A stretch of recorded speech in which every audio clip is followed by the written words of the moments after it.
recaps. So starting out with Bears Commanders. Justin Fields actually had a very good game. I said, hey, it had to happen sooner than later. It really did happen very quickly. Obviously, with the Bears, losing Dick Buskis on the same night was unfortunate. But again, like I said, you have to be motivated to win at some point. So if you didn't win this game right here, after having that go down, I really don't know what would have drove them to victory for the rest of the season, to be honest. Because seriously, what? Their first win in nearly a full year. That is great stuff. DJ Moore, just I hadn't seen that type of a stat line from a wide receiver since Stephon Page all those years back. 8 for 230 and 3 touchdowns, man. But nobody else really got the ball like that. So in that situation, spread the ball around a little bit. Come on now. What is that? On the Commander side of things, Sam Howell just, really just garbage time numbers. 37 of 51, 388 yards and 2 touchdowns and a pick. No run game whatsoever.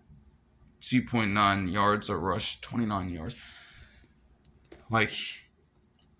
By the time you were down 27-3, it was basically wraps. You just accumulated all those numbers when it really didn't matter. And even then, he still didn't finish with a 100-yard wide receiver at all. The leading wide receiver was Logan Thomas with 77 reception yards. So, to no avail, honestly. You can have the numbers, but you still lost by 20 points, man. A great win for the Bears, but can they keep it consistent? I think that's the biggest question here. Now, going on to the Sunday games, I'll just go in the order that they have here. Chiefs-Vikings happens to be first. Everybody wants to talk about the calls at the end of the game relative to L'Jarius Sneed's coverage and him taking off his helmet at the end. And yeah, that could have been called, but even then, you still know, that Kirk Cousins is just not going to lead the team to victory, even in that situation. Give him the calls, because maybe they should have been called, okay? But do you really think Kirk Cousins is going to maximize on that opportunity? Probably not. You would probably find yourself in the same situation. I really think Kevin O'Connell coached a fucking just terrible coaching, terrible management to end off this game. Because the fact of the matter is, they wouldn't have even had to be in a situation where they needed to go for it all on fourth down that late in the game if you had all 3 of your timeouts. But no, he made the decision to waste them all early on challenges that he ended up losing. And on plays where, bruh, save the damn timeouts for later. You know that's probably the wisest thing to be doing against a team like the Chiefs. And even if you do score in that situation, if you're the Vikings, you're still giving Patrick Mahomes back the ball. You know what he does in that situation. You would have lost either way. But I don't know what Kevin O'Connell was seriously thinking about in his mind that you decide to waste all those timeouts that early on. You don't even give your team a realistic shot to do anything at that point. The Chiefs had Kelsey go down early with an injury, but he ended up being well off enough to play through it later on. That definitely scared everybody for a little bit, but he came back. He played pretty well. 10 receptions for 67 yards and a touchdown. All those damn receptions. I know fantasy owners of his definitely excited about that one and probably glad he didn't avoid injury just because it means he can continue to put up numbers in a fantasy league of yours instead of worrying about his actual well-being, but that's neither here nor there. Kirk Cousins, damn, it's honestly, for both quarterbacks to be throwing 40 plus passes and getting only 281 can be kind of weird. But that's just how the game had to be played in order for either side to give themselves a chance throughout it. That is just what the defense gives you at that point. Mahomes could make the most out of it. Why can't Cousins? In prime time. Like, shit. They had Justin Jefferson go also, and he is actually out. He's going to be on IR. You know? Like, he was looking actually, trying to get second opinions on it. They were waiting to hear a little bit more before putting him there, but yeah, you got to put him in there. When you're a wide receiver of his caliber, you have to take that stuff very seriously. Give him the rest, let him sit. But it will be a little rough without him. Absolutely. Like, he's too great of a player. So it's definitely going to hurt them in the long run. But, for this game, honestly, the fact that he barely even got the ball after a certain point and didn't get it when you kind of should be getting your wide receiver the ball, it's like, no. It probably wouldn't have meant much anyway. Because Kirk Cousins wasn't getting the ball. Getting Jordan Addison the ball instead. Continues to even. And I really don't understand why. Jaguars Bills in London. Next. Because of course, okay? I heard about this a little later on. And again, obviously you knew the Jaguars are going to win because London is their home. And they were there for 2 consecutive weeks. They were able to do everything there. They were there for 2 consecutive weeks. You can only imagine, okay? On the Bills side of things. I didn't notice at the time, but obviously it was going to be rough to adjust to the time zone and all the effects of the jet lag and things of that nature being in London after having to travel from Buffalo, okay? But why do you get there on the Friday of leading up to the game? Why do you get there on Friday?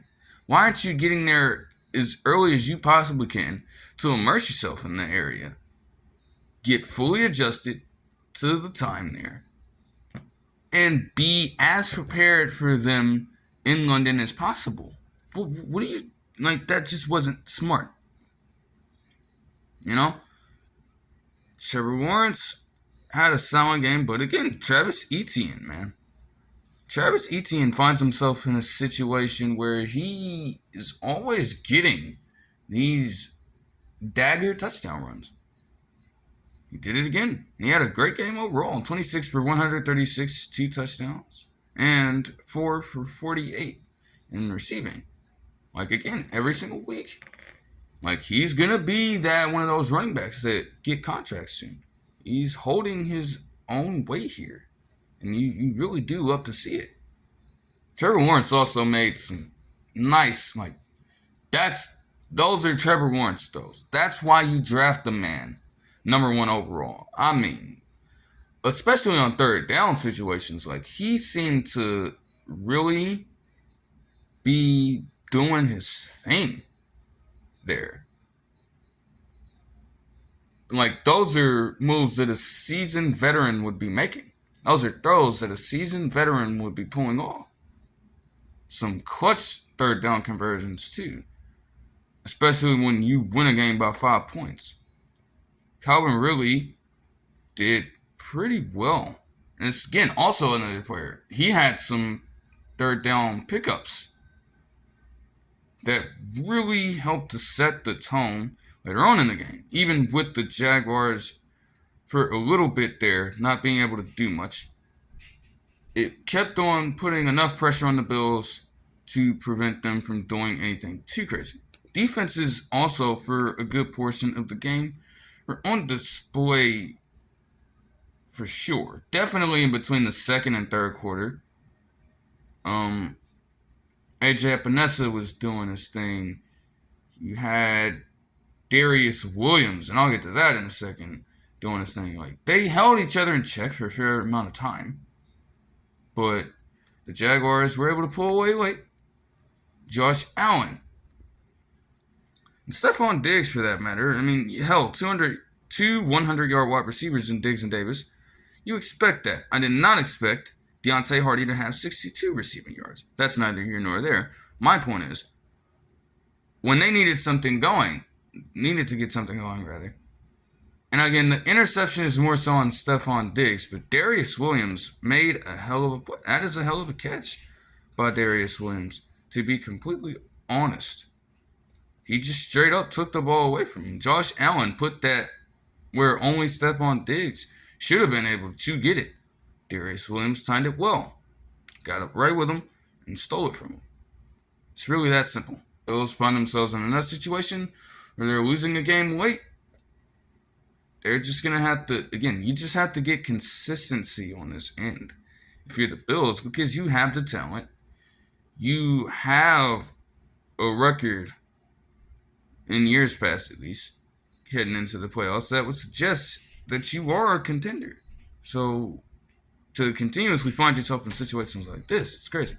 Panthers, Lions, honestly, not much to write home about. Not much to write home about, bro. Something's got to click for Bryce Young at some point. Because, again, you were the number 1 overall pick for a reason.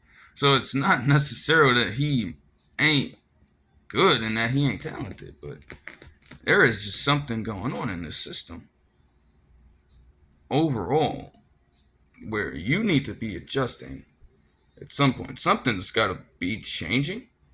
Also, I don't know why Laviska Shenault was running the ball 5 times. Why? Like, do you not have faith in your actual running backs? I'm really confused about that. The Lions, on the other hand, Jared Goff can have that game. David Montgomery, let's just put it like this with David Montgomery, okay? If he did not get that 42-yard touchdown run, I would be having the same conversation I've been having relative to this guy's season. And how you're just getting these touchdowns and you are simply not efficient when it comes to yards per carry. You know? Sam Laporta, Iowa tight end, scores on a reverse flea flicker and adds another touchdown. On par with the same amount of touchdown receptions as Kyle Pitts is to this point, which is ridiculous. Like, he's just getting started out here. Giants and Dolphins. What I will say off the rip is that the Giants, honestly, for a little while there, you kind of did all that you could do against the Dolphins. Held them in check bit by bit. You got 2 picks on Tua Tagovailoa, which you want. Though, the play that Jason Pinnock made will not be made by him again. Let's get that clear. But they held him in check for enough time. But, of course, the offense, they still have yet to score an offensive touchdown. Just think about that for a second. They have yet to score an offensive touchdown in this game. No offensive touchdowns in this game. It's like, what the hell, bro? What the fuck? Get it together. Seriously. Like, what has got to change? And Daniel Jones got injured, so they subbed in Tyrod Taylor for the rest of the game. Their run game was non-existent as fuck. Their leading rusher had 12 rushes for 25 yards. That's never going to win you anything. Again, even in a day and age where people like to throw the ball all across the field, there is no fucking way you should be running a football like that and really expect your team to come out with the win. Tua Tagovailoa did just enough to win. Raheem Mostert in the backup role still himself averaged 6.5 yards a carry. Devin Achane is hurt as of this point. He'll be out for the next game at least. Maybe a little bit. Again, with what he's doing though. 11 rushes for 151 yards. A touchdown. 13.7 yards a game. With a player that's doing that, okay, yeah, let him get the rest. Let him get recuperated, because what the hell he's doing right now is absolutely crazy. This is historical. He could legitimately, even though, yes, he technically hasn't started every single game, and I guess you would have to reach a certain minimum to qualify for the stat, but the fact of the matter is that if he continues to play enough games, and if he continues to do stuff like this, he could been up with a season that puts him in the history books. Like, this would have to have been a season where the yards per carry for a player is the highest mark for yards per carry by a player in a single season all time. Like, this is, if he finishes well, bro, it's, man, like, that is great stuff. Tyreek Hill also just casually 8 for 181 and a touchdown. Just because, bro. Seriously. The defense also had 7 sacks, but not a lot of people referred to that point. Though again, also that could also be chalked up to the fact that your O-line is so porous on the Giants. Or Daniel Jones, again, just finds himself in situations where you might be holding the ball a little bit too long. Texans, Falcons. All I will say is that CJ Stroud had the game-winning drive. Don't get it fucked up, which is a great start for CJ Stroud, okay? He had the game-winning drive, and the defense ruined it. I don't really know if you can expect this from Desmond Ridder again. It is a good game, but I am not going to say too much on it, because there is really no telling if it's going to remain consistent.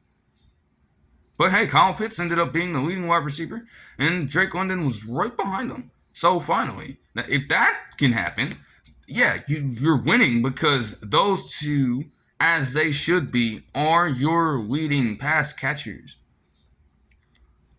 It's a good strategy to have, right? Maybe you shouldn't get away from that in the future. Like, the fuck? Like, it's not hard. It's not rocket science. Just get those to the ball. Seriously. Finally, Ravens, Steelers, sloppy ass football. Sloppy ass football. For the Ravens side, pretty much everybody deserves a fair amount of blame here.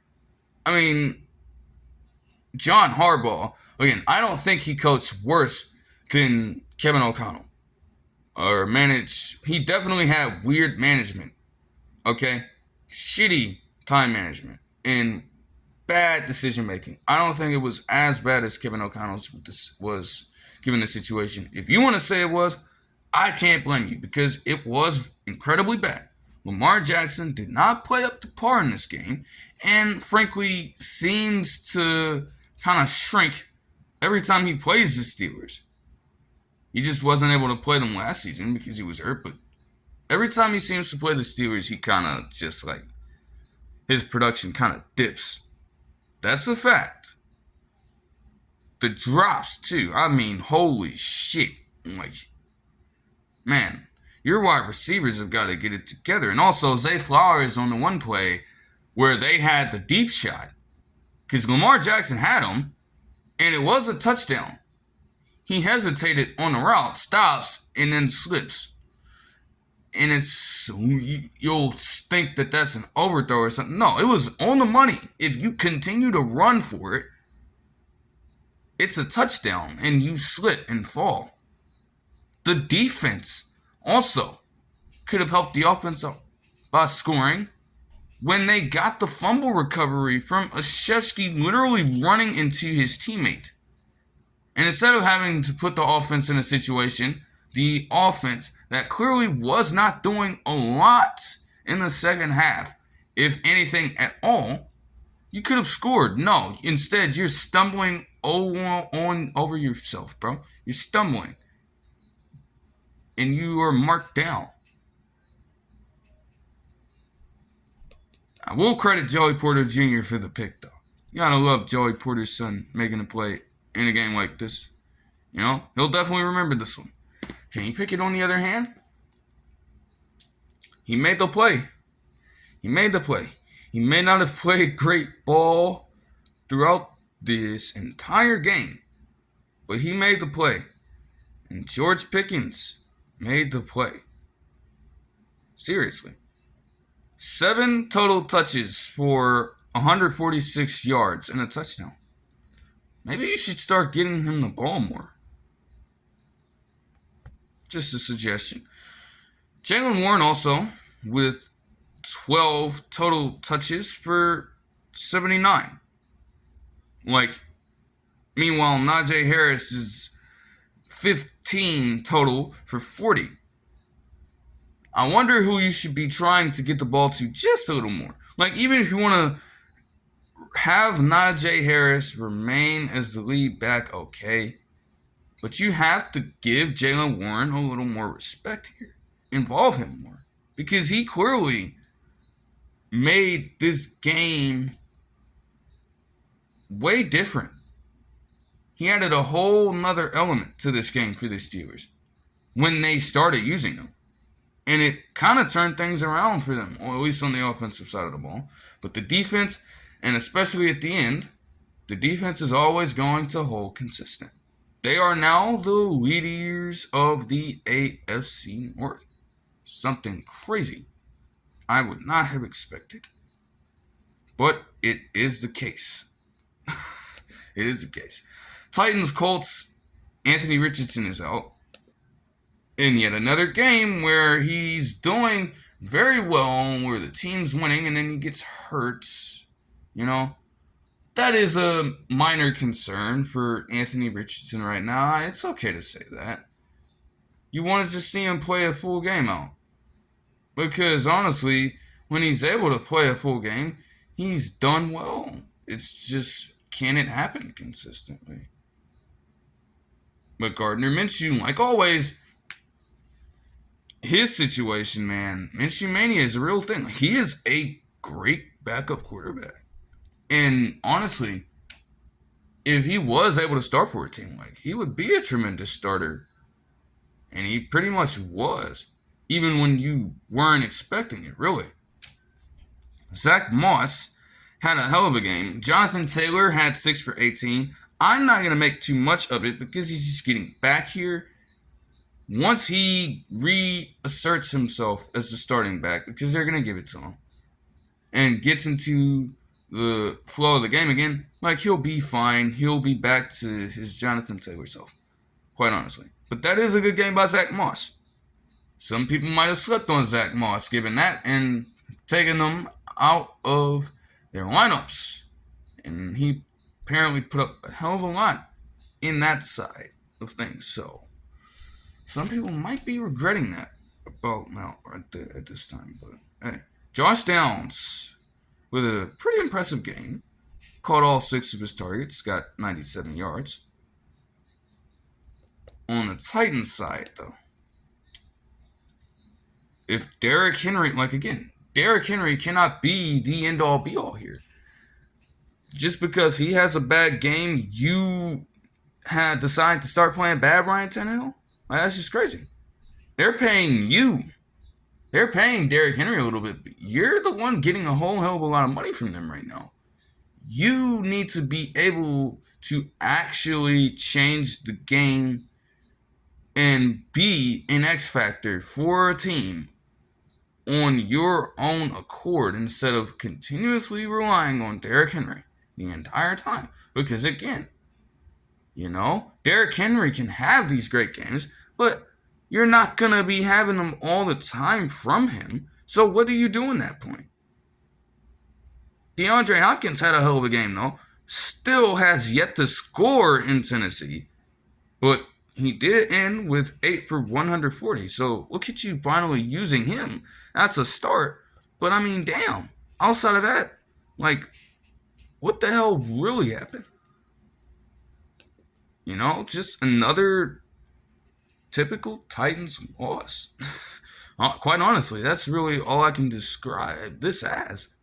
You know? Saints, Patriots.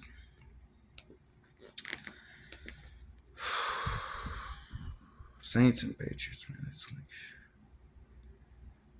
the Saints didn't even have to do much. They really didn't. Michael Thomas caught a few passes that weren't slants, which is a great step up from what he's accustomed to. Chris Olave got his first touchdown catch of the season, I believe it was that. And Blake Group had a hell of a game. But Mac fucking Jones and Bailey Zappi and Bill Belichick. Okay, here's the thing with Bill Belichick. Okay, again, like this is seriously going to hurt his legacy for all the wrong reasons. Again, people are going to continue to say that Tom Brady was the engine that made the dynasty work and go, but yo, you just gonna push Bill Belichick to the side like that? No, you can't.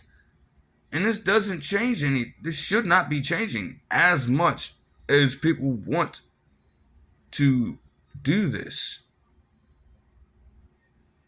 Like, he is still one of the greatest coaches, if not the greatest coach in NFL history. It cannot be on him so much when you have a quarterback like Mac Jones playing out there like this. Obviously, Brady was a big loss, don't get me wrong, but come on. You have your quarterback stepping up and playing like this against the Saints. It's not even like you're playing against a team like the Cowgirls, and I'll be getting to that in a second. But this is the damn Saints. These motherfuckers are mediocre as shit. Led by a mediocre quarterback. And yet you managed to play way worse. You're making him look like fucking, oh my gosh. You made him look elite as hell. What I will also say for Bill Belichick, though, is that at that point, if you have your quarterback playing like this, and Bailey Zappi also couldn't do anything for you, why do you elect to keep Mac Jones as a starter? Because at that point, you're kind of just asking to get your ass whooped. Like, what? There's no way like you're going to continue to start him like this. Now, they play against themselves, led by Josh McDaniels, next week. So that'll be something. That's not really going to help you much, though. I mean, damn, the Patriots are literally the Raiders and vice versa. Okay? That's not going to do a whole hell of a lot, bro. I'm sorry. Okay? That's not going to do shit for you.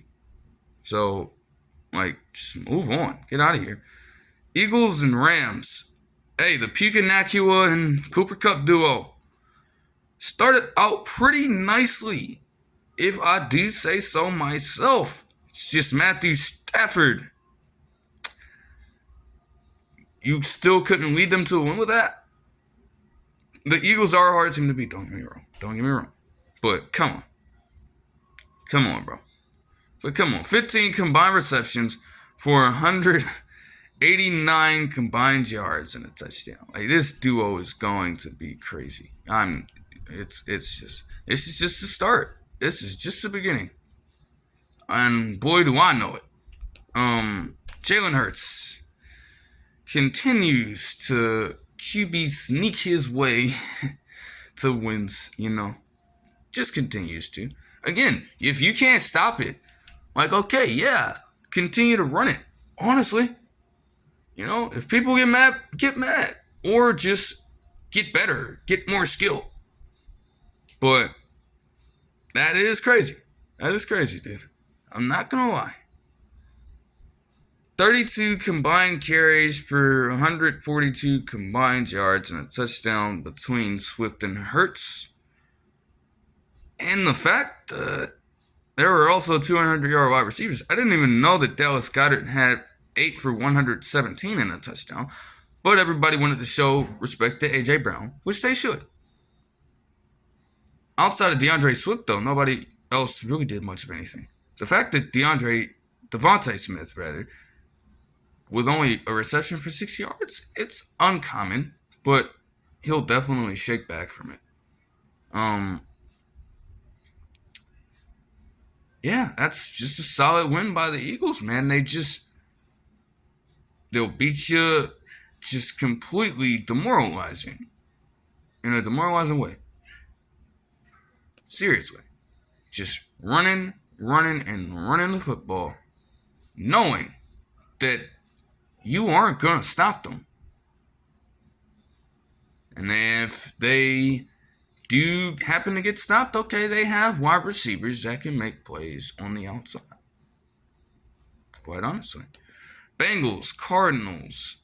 Again, it should have been a win for the Bengals, but with the way that both Joe Burrow and Jamar Chase played, maybe this could be the start of something nice. Finishing with 36-46 for 317, 3 touchdowns and 1 interception. Easily his best game of the season. Jamar Chase, 15 for 192, 3 touchdowns. Easily his best game of the season. You do wonder, though, if they can keep it consistent enough. But it could really be that change that they need. This could be the start of something very nice for them. The real turning point. Until they face the Seahawks on Sunday. So really, that might not even happen right then and there. You know what I'm saying? The Seahawks might put a stop to that temporarily, and then they might get it going after that. Don't get it fucked up, but hey, it is a good game from them. The Cardinals, the fact that they were even within 14 points of it is wild. To be honest, I really don't know how they're continuing to do it. I feel like at this point, dude, because it seems like early on the Cardinals were winning for whatever reason. The Bengals had a 10-0 lead and then they were down by 4.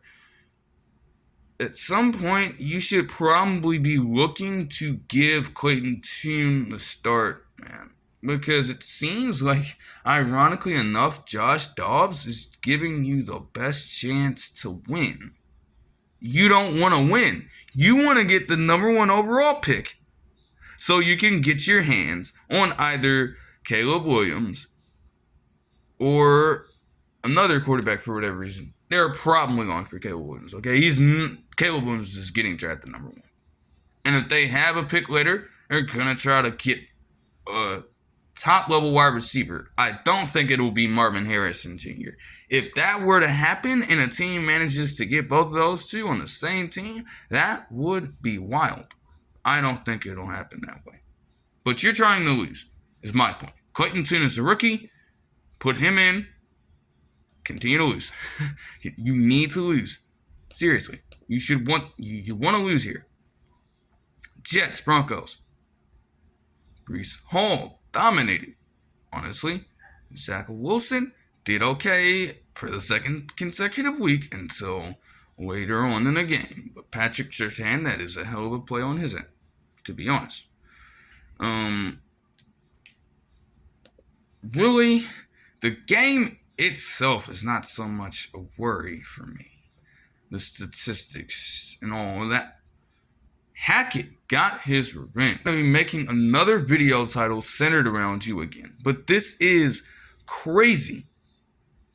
That fucking quote, all that shit you were talking about earlier on in the offseason when you got the job, talking about how Hackett's coaching job was one of the worst, if not the worst, you've ever seen. To lose to him and his team, and especially in the fashion that you did. You lost to not Aaron Rodgers. Even. Like, come on. Sean Payton, man, you have to, serious. I don't know. Russell Wilson did have an odd game as well, putting up the game manager numbers for a while. But it goes further than the play. I'm not going to lie. It goes further than the play. Seriously. Like, Sean Payton, I really don't know what to say about Sean Payton right now. I think he's still up there when it comes to head coaches, but, like, dude, you just gotta, like, you have to get your team in order instead of trying to harp on everybody else, on the other quarterbacks out there, on these other head coaches. Just stop it. Just stop it. Just stop it. Because literally everything you've said to try and shit on other people has fucking become instant karma. You talk shit about Tua Tagovailoa, he beats your ass by 50. You talk shit about Nathaniel Hackett, his team beats you. What's going to be next? Just stop talking. Just stop talking. Seriously. Just go to work, man. Just get your team in order. It's like you cannot continue to do this because you're just going to find yourself in this situation time and time again. Cowgirls and 49ers. Another game where I'm not even worried about the numbers, and honestly, for that matter, you've heard all about the numbers. Oh, you've heard all about them to start off this week. The Cowboys are a celebrity show. Let me repeat that. They are a celebrity show. They are in no way, shape, or form a genuine football team. You saw on Sunday Night Football what a genuine football team looks like. It just wasn't them. They're a fucking celebrity show. Led by a man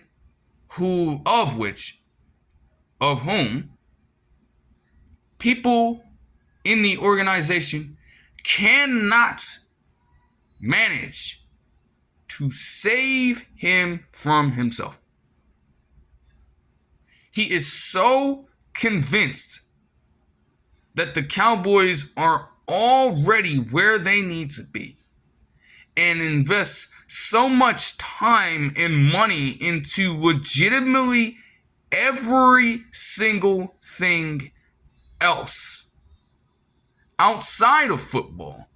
Then when it gets into football, you're finding yourself in a position where you are just throwing money everywhere. And it does not work out for you in the long run. Amari Cooper, you fucked it. Ezekiel Elliott, you fucked it. It's over with. Now, Dak is an entirely different thing now. But you're going to continue to express your faith in him. And I really don't know how much longer that can hold up. They had Hard Knocks a while ago. The focus wasn't on football. It's all about the paparazzi, all the Hollywood type of shit. You being the team of America. No. You are literally out there to simply entertain. You aren't even focused on cracking down, playing legitimate football. No, everything is an act for you.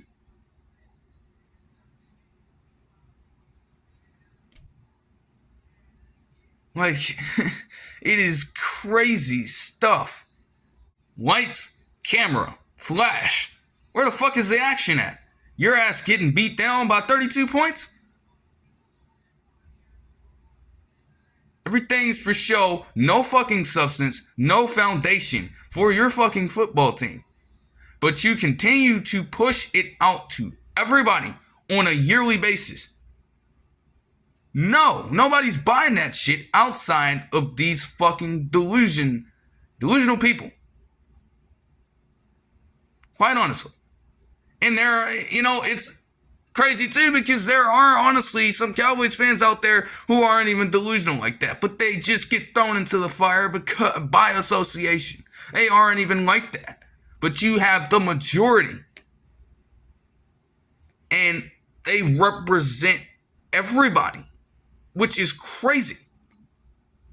More drama, more content, strictly for show, not for football. No, we have to broadcast every single thing that goes on within the organization. But let that be our focus. Don't worry about how the players are actually getting better. Don't worry about how they're practicing. Don't worry about certain stuff on the medical side. That's how Trayvon Diggs gets hurt. Don't worry about the backgrounds of certain players. That's how you get fucking players like Greg Hardy and Sam Hurd. By not building a culture on winning. At least in this era. At least back then when you were in your heyday and you had all these players like Deion Sanders and Michael Irvin and Emmitt Smith from time to time that would be brash and things of that nature. When you had quarterbacks like Troy Aikman that were leading the way, yeah, there was certainly trash talk from people on the team, but you know what? They actually had the substance. They were actually putting in the time and the work necessary to uphold that standard, and that's why they were so great. But in this day and age where your only focus is to make a headline instead of actually getting down and playing the game, that's how you get this shit, where you haven't been to the fucking NFC Championship in fucking 27 years. That's how you get that. Like, come on. It's fucking sickening. Players side of things. If you're Dak Prescott, if you're Micah Parsons, etc., you're talking all this shit about, oh, you're trying to trash talk the entire time. And then after the game, you're in a back and forth with those guys because of George Kittle's t-shirt. And then Deebo Samuel responds to all of that. Instead of just running your mouth, go out there. Do something of note. Instead of talking about doing it, go out there and do it. No wonder people do not have respect for your team. Like, seriously, all you do is hype yourselves up. Have your fans, your delusional ass fan base, hyping you up every season.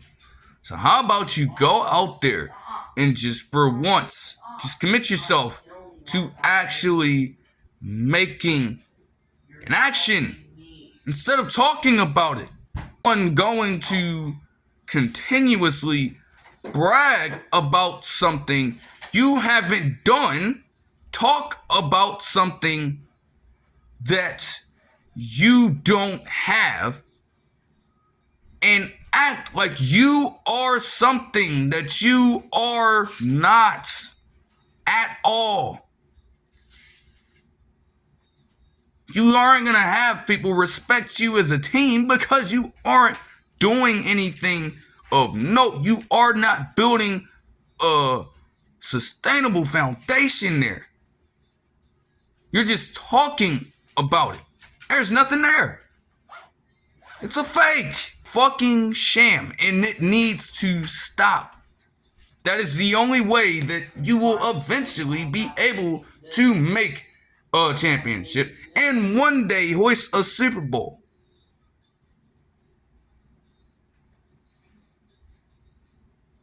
Stop with all the fake shit.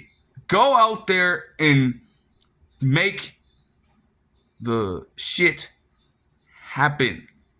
It's quite simply, Christian Watson kind of like Jordan Love had a bad game, and that is the truth. Okay, that third interception is not on him, and the Packers could have very well still won it if Christian Watson just continued to run. When you are as fast as he is, why at all do you stop running the fly route?